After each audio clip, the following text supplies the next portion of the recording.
Tutup mata kamu sejenak. Bayangkan Mekah di abad ke-7. Peradaban di sana sering kita cap dengan dua label kelam. Pertama ummi, yang artinya adalah buta huruf, dan kedua jahiliyah, yang artinya adalah masa kebodohan. Namun, ketika Islam datang, justru masyarakat yang dicap bodoh dan buta inilah yang menjadi pemeluk pertamanya, menerima perubahan dalam kurun 23 tahun.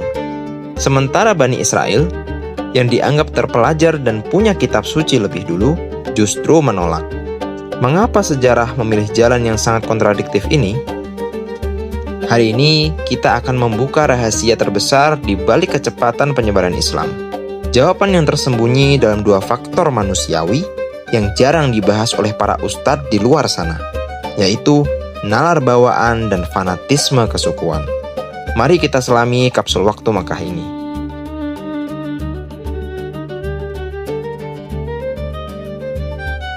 Sebelum bicara tentang menerima agama, kita harus tahu fakultas atau kemampuan apa yang sudah ada dalam diri kita. Disinilah sebuah konsep yang disebut fitrah berperan. Bayangkan sebuah ponsel baru. Ada aplikasi bawaan pabrik di dalamnya, misalnya kontak atau kalkulator, yang kita nggak perlu mendownloadnya lebih dulu.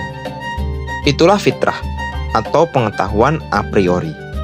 Ini adalah insting ketuhanan yang sudah terinstal sejak kita lahir. Menurut Al-Quran, semua manusia termasuk orang Arab sudah memiliki insting tauhid yang murni ini.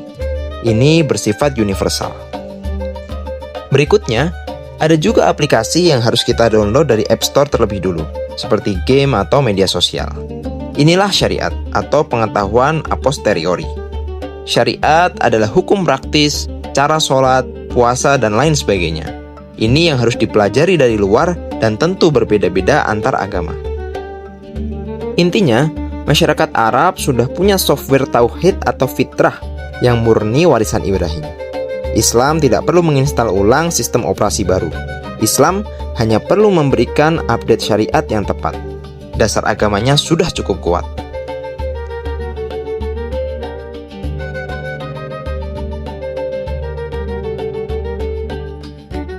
Labelisasi ummi dan jahiliyah membuat kita sering berpikir bahwa orang Arab dahulu bodoh total. Tapi, faktanya ini adalah kesalahpahaman. Ummi bukan berarti buta huruf total. Analoginya, bayangkan seorang anak yang sekolah di rumah atau homeschooling. Dia pintar, dia bisa baca tulis, tapi dia tidak punya ijazah resmi dari dinas pendidikan. Orang Arab adalah peradaban cerdas yang hebat. Tapi, ummi karena mereka belum punya ijazah atau kitab suci resmi seperti Bani Israel. Jahiliyah tidak berarti mereka bodoh di segala bidang. Analoginya, mereka seperti anak jenius matematika yang nilainya 0 di pelajaran agama. Mereka ahli politik, ahli dagang, ahli berdebat, dan jago bersyair. Kebodohan atau jahiliyah hanya fokus pada satu titik. Mereka bodoh tentang Tuhan. Mereka sudah lupa insting ketuhanan atau fitrah asli mereka. Kesimpulannya, Islam datang ke sebuah peradaban yang nalar dan kecerdasannya sudah matang. Yang butuh diperbaiki bukan otaknya, tapi arah ibadahnya.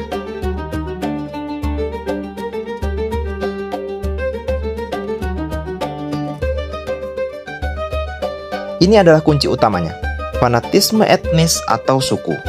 Kenapa kita lebih mudah percaya pada putra daerah daripada orang asing? Itu adalah hukum sosial. Begitu pula orang Arab. Mereka menolak Yahudi dan Kristen karena pembawanya adalah Bani Israel, sebuah etnis dan entitas asing. Analoginya, seperti di masa kampanye.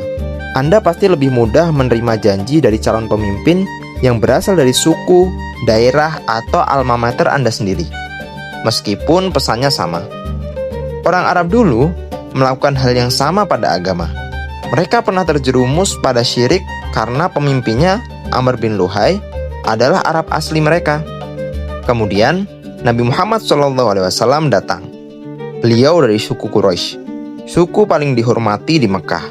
Beliau adalah putra daerah sejati. Pesannya cocok dengan fitrah atau tauhid. dan pembawanya memenangkan fanatisme suku. Fanatisme yang sebelumnya memicu kesyirikan, kini berbalik menjadi kekuatan terbesar untuk menerima Islam.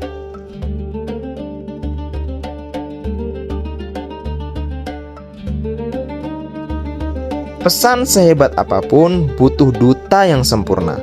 Disinilah kualitas personal Nabi Muhammad SAW berperan. Jauh sebelum menjadi nabi, beliau sudah memiliki gelar Al-Amin atau yang terpercaya. Analoginya, beliau adalah brand ambassador yang reputasinya 100% terjamin. Ketika brand ambassador paling jujur di dunia mengumumkan sebuah produk baru, yaitu Islam, orang akan langsung percaya. Julukan Al-Amin ini menjadikan keputusan untuk menerima Islam sebagai pilihan yang logis dan rasional bagi masyarakat Arab. Kualitas nalar fitriyah beliau yang unggul membuat beliau mampu menyusun argumen yang mengalahkan semua dogma dan keyakinan a posteriori yang sesat.